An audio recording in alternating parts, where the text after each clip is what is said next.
Good morning students. बेटा आज का जो हमारा टॉपिक है वो है some terms related with magnetic field, यानी कि किसी भी मटेरियल की मैग्नेटिक फील्ड के बारे में जानने से पहले हमें मैग्नेटिक फील्ड से रिलेटेड कुछ टर्म्स हैं जिनके बारे में जानना बहुत जरूरी है कि मैग्नेटिक इंडक्शन क्या होता है, मैग्नेटाइजिंग फील्ड क्या होती है, intensity of magnetization, magnetizing field intensity, permeability, susceptibility. Clear. तो ये कुछ टर्म्स है जिनके बारे में आपको समझना पड़ेगा। तो हम स्टार्ट करते हैं। फर्स्ट है हमारी फर्स्ट टर्म है magnetising field.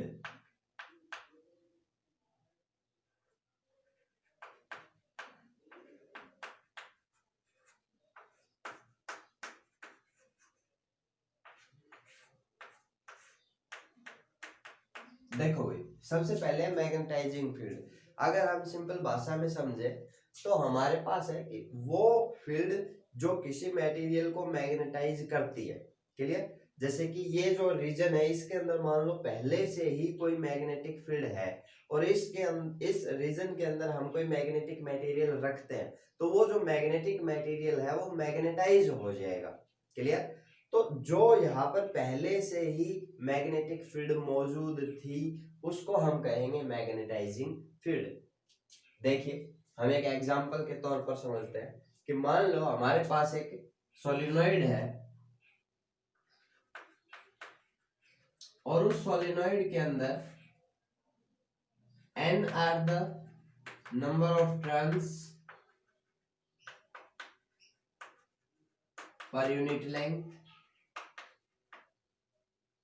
I is the electric current flowing. ठीक है। और म्यू नॉट जो है वो हमारे पास है मैग्नेटिक परमिएबिलिटी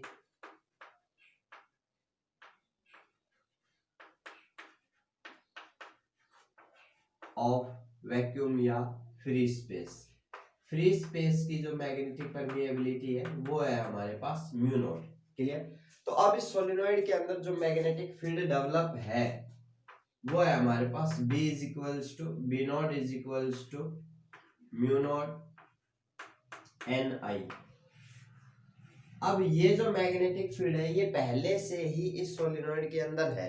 अब इस सोलिनॉइड के अंदर अगर हम कोई मैग्नेटिक मटेरियल रखते हैं तो कुछ देर बाद वो मैग्नेटिक मटेरियल मैग्नेटाइज हो जाएगा।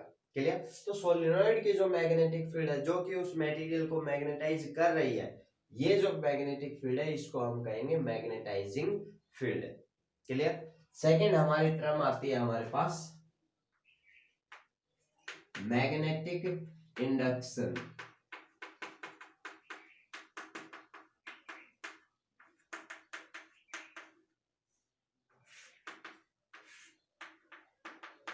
देखिए, मैग्नेटिक इंडक्शन क्या होता है। अभी जैसे ही आपने सोलिनॉइड के अंदर किसी मैग्नेटिक मटेरियल को रखा तो सोलिनॉइड की मैग्नेटिक फील्ड के कारण वो जो हमारा मटेरियल था उसके जो आयंस है वो मूव करना स्टार्ट करते हैं। जैसे ही वो मूव करते हैं तो उस मैग्नेटिक मटेरियल के अंदर एक करंट फ्लो होता है। ठीक है, जिसको हम कहते हैं I M. I M is the induce current. जो करंट पैदा हुआ है induce current due to magnetizing field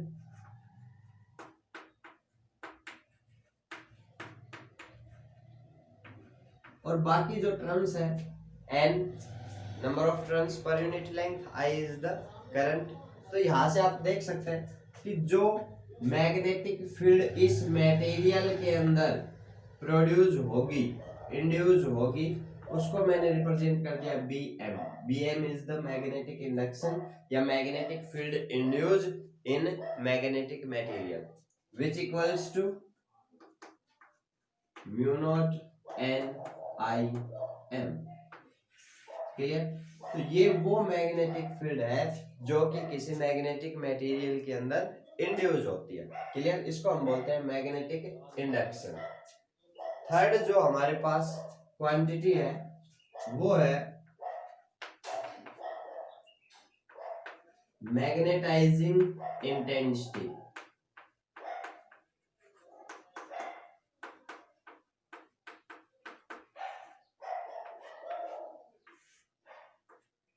magnetising intensity को हम H से रिप्रेजेंट करेंगे। अभी देखिए मैग्नेटाइजिंग इंटेंसिटी क्या है कि ये जो मैग्नेटाइजिंग फील्ड है इसकी अपनी एक एबिलिटी है कि ये किसी मैग्नेटिक मटेरियल को कितना मैग्नेटाइज कर सकती है। क्लियर? यानी अगर हम लिखें तो हम कहेंगे कि मैग्नेटाइजिंग फील्ड इंटेंसिटी या magnetizing intensity of a magnetic field is defined as the ability to magnetize a magnetic material. और प्रैक्टिकली इसकी जो वैल्यू है H is equals to Ni। Clear? यानी कि अगर हमारे पास कोई मैग्नेटिक फील्ड है B is equals to mu naught Ni, तो म्यू नॉट की वैल्यू तो आप चेंज नहीं कर सकते। क्लियर?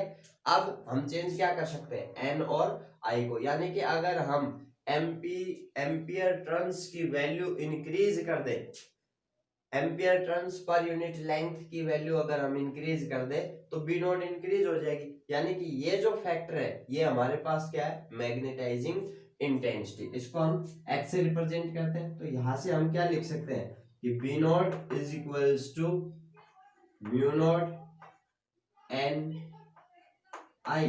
यानी कि हम कह सकते हैं कि B not is equals to mu not H. ये हमारे पास रिलेशन है। यहां से आप देख सकते हैं कि जो मैग्नेटाइजिंग इंटेंसिटी है इसकी जो वैल्यू है वो है हमारे पास N इंटू आई। N क्या है, नंबर ऑफ टर्न्स पर यूनिट लेंथ। क्लियर? और I क्या है, करंट यानी कि एम्पियर। तो यहां से हम इसकी यूनिट दे सकते हैं कि इसकी जो यूनिट है वो क्या होगी, एम्पियर पर मीटर। क्लियर? इसी तरीके से आप इसका डायमेंशन भी दे सकते हैं। इसके बाद हमारी फोर्थ टर्म आती है इंटेंसिटी ऑफ मैग्नेटाइजेशन।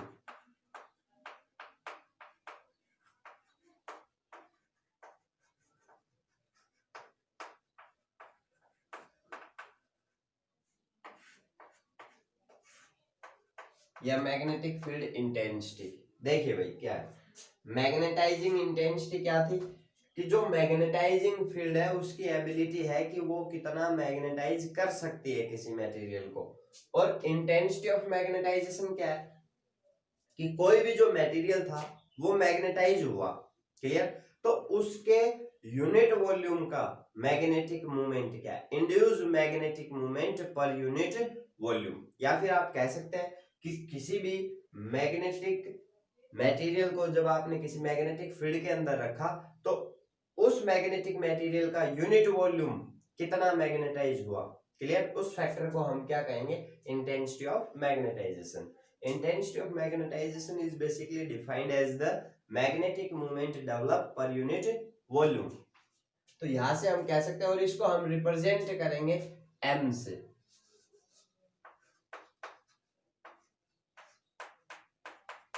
जो इंटेंसिटी ऑफ मैग्नेटाइजेशन है उसको हम यहां से लिख सकते हैं M is equals to magnetic moment divided by volume.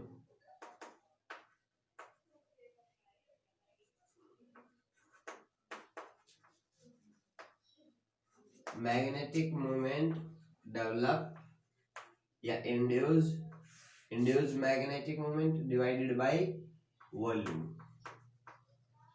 यहां से देखिए हम लेकर चलते हैं फर्स्ट।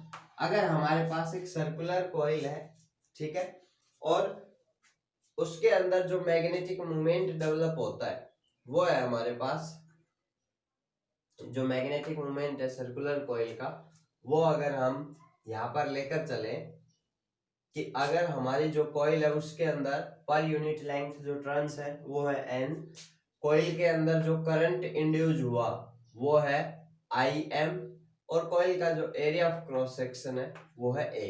क्लियर? तो यहां से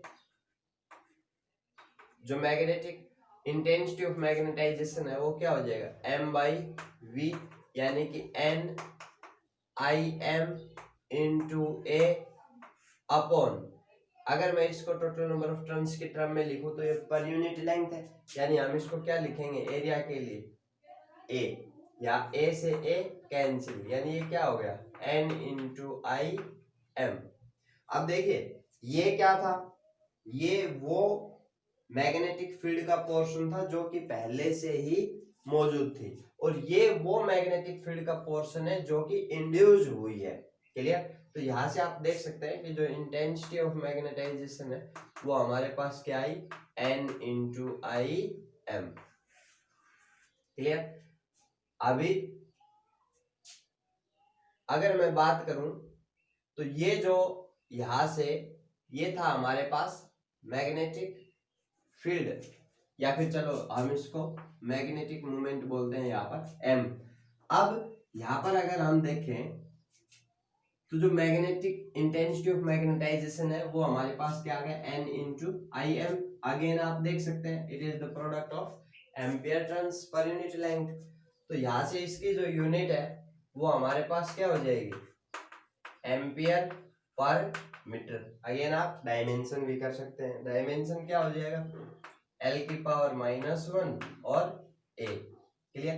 तो ये केस था सर्कुलर कॉइल का। अगर हम लेकर चले कि हमारे पास एक रॉड है और उस रॉड के अंदर, उस रॉड को आपने किसी मैग्नेटिक फील्ड के अंदर रखा और उसके अंदर जो मैग्नेटिक मूवमेंट डेवलप हुआ, हम मान लेते हैं कि इसकी जो पोल स्ट्रेंथ है वो क्या हो गई, QM, और रॉड की जो लेंथ है वो है हमारे पास 2L।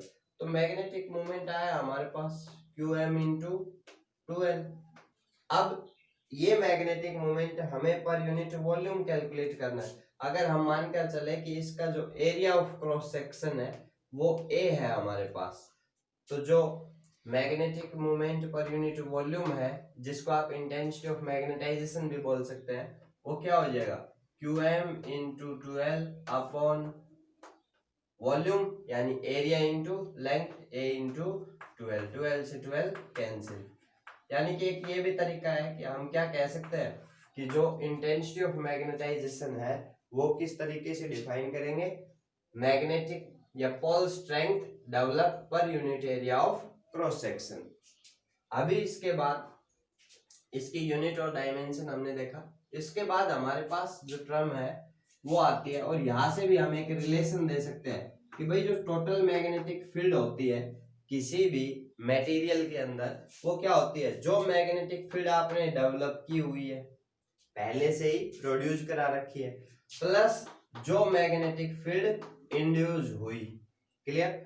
अब जो मैग्नेटिक फील्ड इंड्यूस हुई है वो हमारे पास क्या है, जो पहले से मौजूद थी वो है mu not N I, mu not N I, plus जो मैग्नेटिक फील्ड इंड्यूस हुई वो हमारे पास है mu not N I M, mu not N I M. अब देखिए यहां से एन आई को तो मैं क्या लिख सकता हूं, H, जो कि क्या था हमारा मैग्नेटाइजिंग इंटेंसिटी, और एन आई एम को हम क्या लिखेंगे, एन आई एम को आप लिखेंगे M, intensity of magnetisation.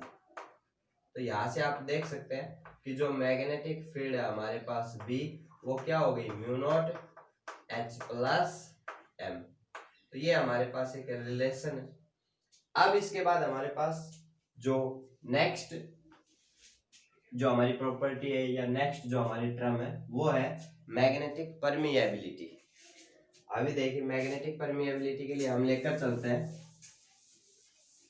Basically magnetic permeability क्या है कि किसी भी मैग्नेटिक मटेरियल को जब आप मैग्नेटिक फील्ड के अंदर रखते हैं तो उसकी भी अपनी एक प्रॉपर्टी है कि जो मैग्नेटिक फील्ड है वो उस मटेरियल को कितना मैग्नेटाइज कर सकता है। क्लियर? बेसिकली अगर हम कहें तो it is the ratio of magnetic induction to the magnetising field intensity. जो हमारी फिफ्थ टर्म है वो है मैग्नेटिक परमिएबिलिटी,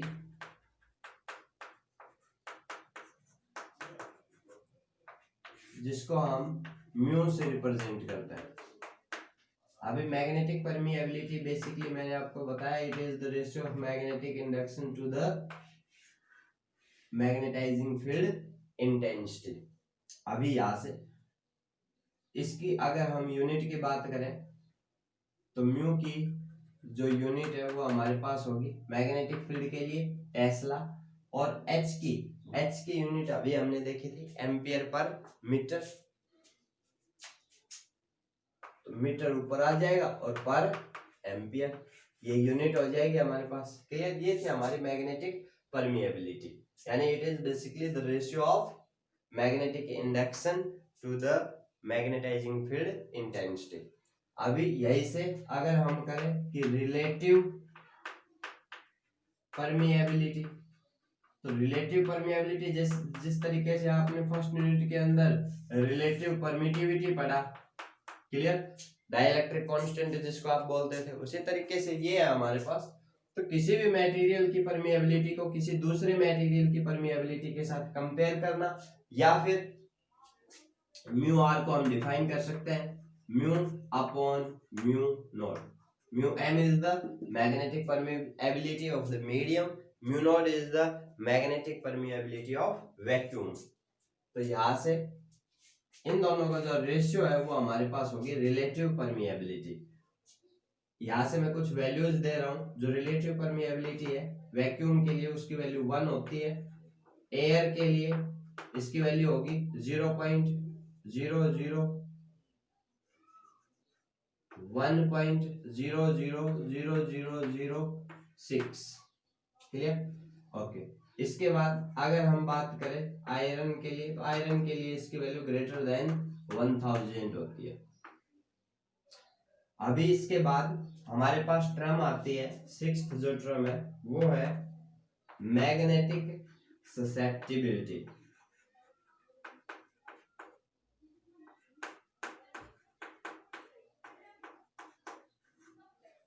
मैग्नेटिक ससेप्टिबिलिटी को हम रिप्रेजेंट करते हैं जाई से। अभी देखिए मैग्नेटिक ससेप्टिबिलिटी क्या होते हैं कि जो अभी इससे पहले हमने पढ़ा कि भाई मैग्नेटाइजिंग फील्ड की अपनी प्रॉपर्टी है कि वो किसी को कितना मैग्नेटाइज कर सकता है। क्लियर? तो उन दोनों का जो रेशियो है वो हमारे पास है मैग्नेटिक परमिएबिलिटी। लेकिन मटेरियल की भी अपनी एक प्रॉपर्टी है कि पर यूनिट लेंथ या पर यूनिट वॉल्यूम उसके अंदर कितना मैग्नेटिक मूवमेंट डेवलप होता है, पर यूनिट वॉल्यूम वो कितना मैग्नेटाइज होता है, उसका रेशियो किसके साथ? मैग्नेटाइजिंग फील्ड इंटेंसिटी के साथ।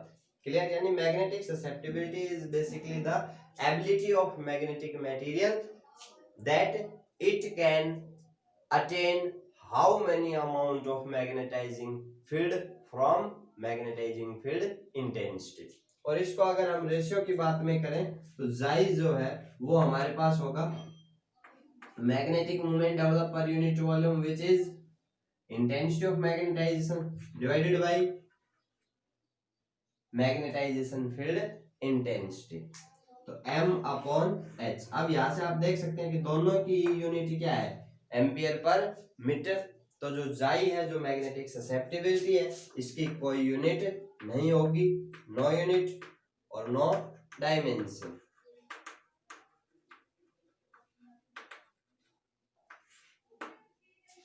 ये हमारे पास थी मैग्नेटिक ससेप्टिबिलिटी। अभी हमारे पास आता है कि relation between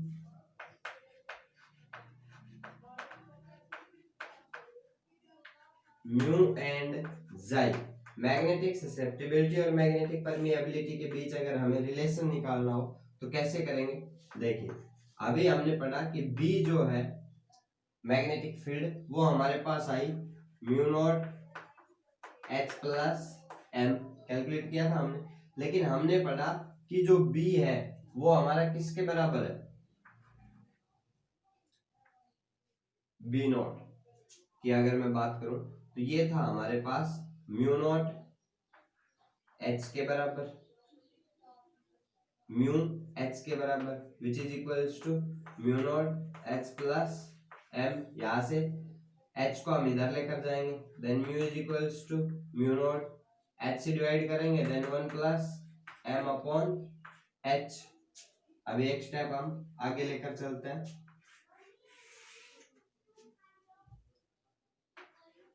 then mu is equals to mu naught 1 plus M upon H को हम क्या लिखेंगे? 1 प्लस जाई। यहां से म्यू को हम क्या लिख सकते हैं? Mu naught into mu R which is equals to mu naught 1 plus chi mu naught से mu naught cancel, then mu R is equals to 1 plus chi M. यहाँ से आप देख सकते हैं ये हमारे पास रिलेशन रहेगा मैग्नेटिक परमिएबिलिटी और ससेप्टिबिलिटी के बीच में। ठीक है, आज यह हमारा थ्योरेटिकल टॉपिक थे जिनको हमने कंप्लीट किया। कल हम आपको classification of magnetic material on the basis of their magnetic property बताने वाले हैं। ठीक है, अपनी स्टडी कंटिन्यू रखिए। Thank you.